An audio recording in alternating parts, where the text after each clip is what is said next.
Salut à tous, bienvenue dans ce nouveau numéro de l'avant-match, le dernier de la saison régulière, ça c'est sûr. On pourrait penser que c'était le dernier tout court, mais on va espérer qu'on en fasse un avant la demi-finale déjà, s'il y a une éventuelle demi-finale. On va espérer qu'on n'en fasse pas avant le quart de finale, parce qu'on ne veut pas de quart de finale. Mais ça, on va vous expliquer tout ce qui est encore possible d'arriver avant la fin de saison. Pour ça, je suis avec Nicolas. Bonjour pour la presque dernière fois, Nico. Bonjour pour la presque dernière fois alors.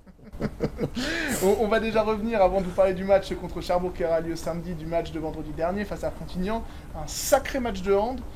J'ai vu des nostalgiques qui disaient que c'était comme à la grande époque de D2, l'ambiance et tout.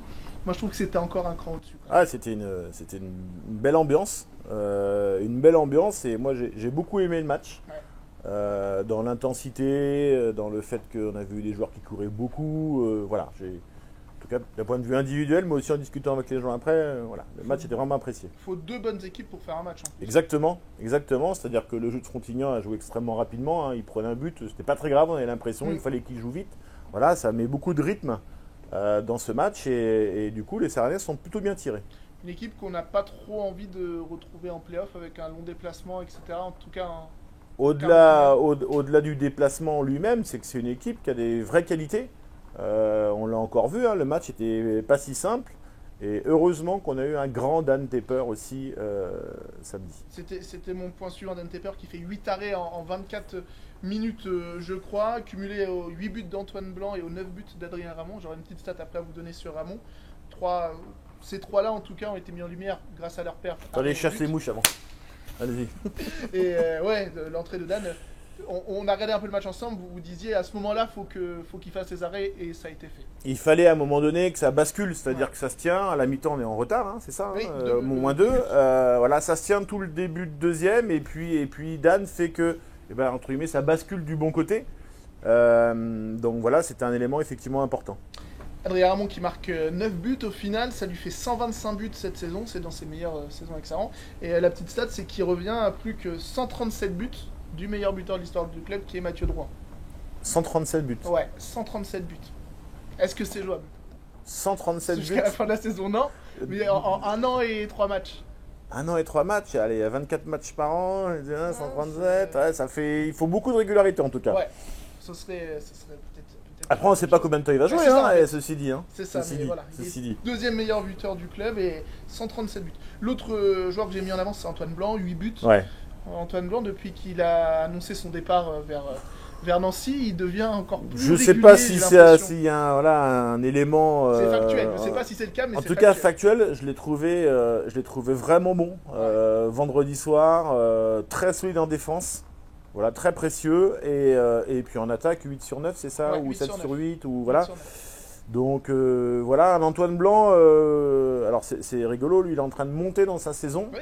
Alors il faut rappeler quand même qu'Antoine a été blessé, hein, alors pas, voilà, il y a un petit peu maintenant, mais une grosse blessure. Une grave blessure, une grosse blessure. Et c'est vrai que là je trouve qu'il retrouve vraiment un rythme de patron un peu aussi, on sent, hein, un peu aussi qu'il prend un peu ce rôle-là. Mais voilà, vraiment très performant. Samedi, ça sera aussi une très grande journée avec plusieurs matchs. On va détailler tout ça. Ça commencera à 14h avec les moins de 18 nations face à Ivry. 16h15, la réserve qui joue gros aussi face à l'Entente Plécène. Et donc le match des pros contre Cherbourg. Le match contre Cherbourg est payant. Les autres, vous pouvez venir gratuitement. Il n'y a pas de souci. On sortira juste les gens, bien sûr, avant le Manu Militari. C'est ça. Grosse journée. Ouais, une journée qui donne envie avec ces 3 matchs à la suite. Donc voilà, c'est aussi une belle promotion du handball. Place à partir de 7 € en vente sur saran-hb.fr.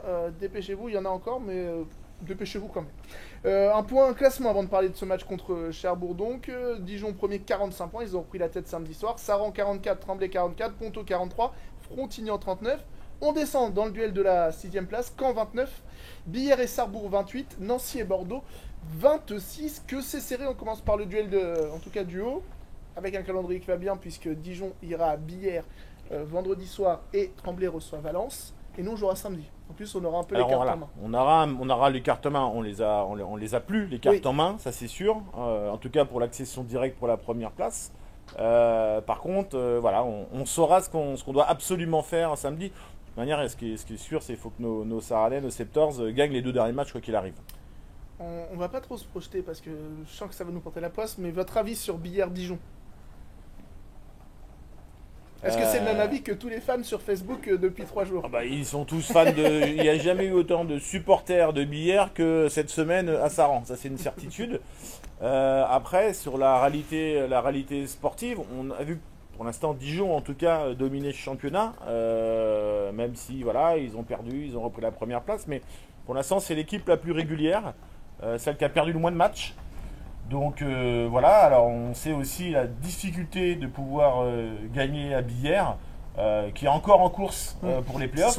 C'est un élément important. Si je dis pas de bêtises, une retransmission, voilà, France 3, une des dernières, si je dis pas la dernière à domicile de Vergely, voilà, un pilier du club. Tous les éléments sont réunis pour qu'il fasse une grosse performance.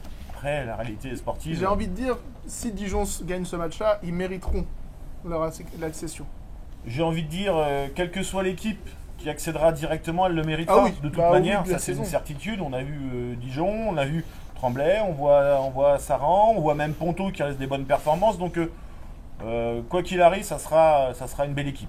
Ça, c'est certain. Le calendrier, donc on vous l'a donné juste pour la bataille de la 6ème place. Qu'en 29, je vous ai dit, Billard, Sarrebourg 28, Nancy et Bordeaux 26. Ces 5 équipes peuvent encore y croire. Il y a un Nancy-Sarrebourg, même si c'est peut-être Sarrebourg au final qui est le désormais, puisque Billard, ils vont jouer Dijon et Ponto. Et Sarrebourg joue Nancy et je crois Strasbourg, je crois en J30. Donc ça se trouve, ça va être Sarrebourg sur le fil, qui le mérite aussi. On les avait vus ici, c'était pas mal. Belle équipe, hein. Belle équipe aussi, tournée par Arnaud Calbry. Belle équipe. En tout cas, ça fait plaisir la Pro League avec autant de suspense. C'est limite un championnat sous-coté, on a l'impression des fois. Pas assez mis en lumière. Alors pas assez mis en lumière, c'est pas moi qui veux vous dire l'inverse, mais de manière générale, le handball, j'ai envie de dire. Alors la Pro League est celle qui nous intéresse particulièrement. Après, on sait que c'est un championnat extrêmement difficile, tout le monde le dit, hein, et on l'a bien vu encore cette année, avec des surprises quasiment à toutes les journées. Alors c'est ce qu'on dit depuis le début de la saison, mais c'est une réalité. Et ce qui fait qu'à la fin, voilà, c'est un championnat qui est ultra serré. Et d'autant plus que, et c'était encore une fois la volonté de la Ligue, c'était de mettre en place ces fameux playoffs. Voilà, parce qu'on sait que des fois, à 4 journées de la fin, il n'y a plus rien à jouer, que tout est en roue libre. Là, pas du tout. Jusqu'au dernier instant, il y aura de l'intérêt sportif.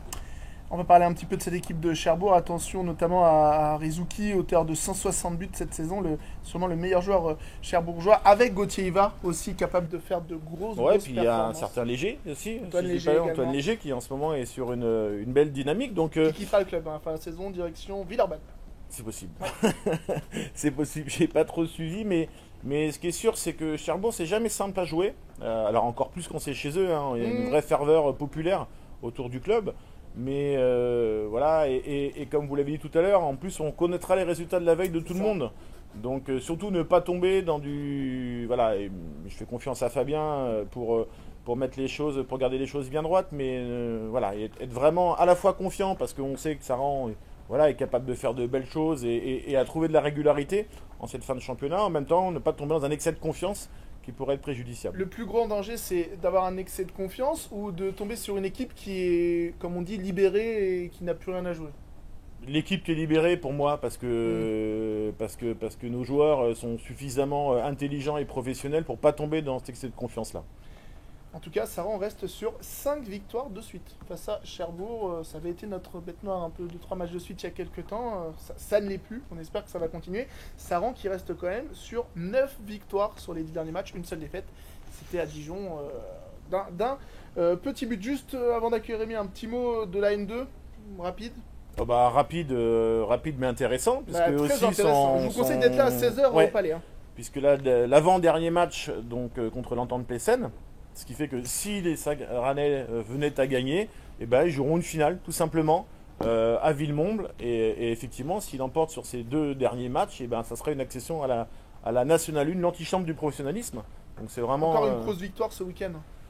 Ouais, une victoire ce week-end parce que c'est la jeunesse qui a parlé. On en parlait un petit peu avec Jérémy. Ça se tient. Et puis dans les 20 dernières minutes, voilà, quand vous avez des jeunes de 19 ans, ça court plus vite que de la vieille viande, j'ai envie de dire. Donc voilà, c'est aussi là-dessus. C'est ce qui fait leur force, mais aussi leur faiblesse par moment, et de la fébrilité. Mais voilà, c'est comme ça. On vous rappelle le programme de samedi. Rendez-vous à 14h au Palais des Sports d'Orléans pour l'entente Saran-USO face à Ivry en 18 ans nationaux. 16h15, Saran Le handball, les espoirs contre l'Entente Plessène, on vient d'en parler, 16h15 donc, et 19h le match des pros, donc vous pouvez vous faire une belle journée de handball. Si en plus il pleut comme depuis le début de la semaine, ça sera nickel, on vous attend au Palais des Sports. Billetterie pour le match des pros sur saran-hb.fr.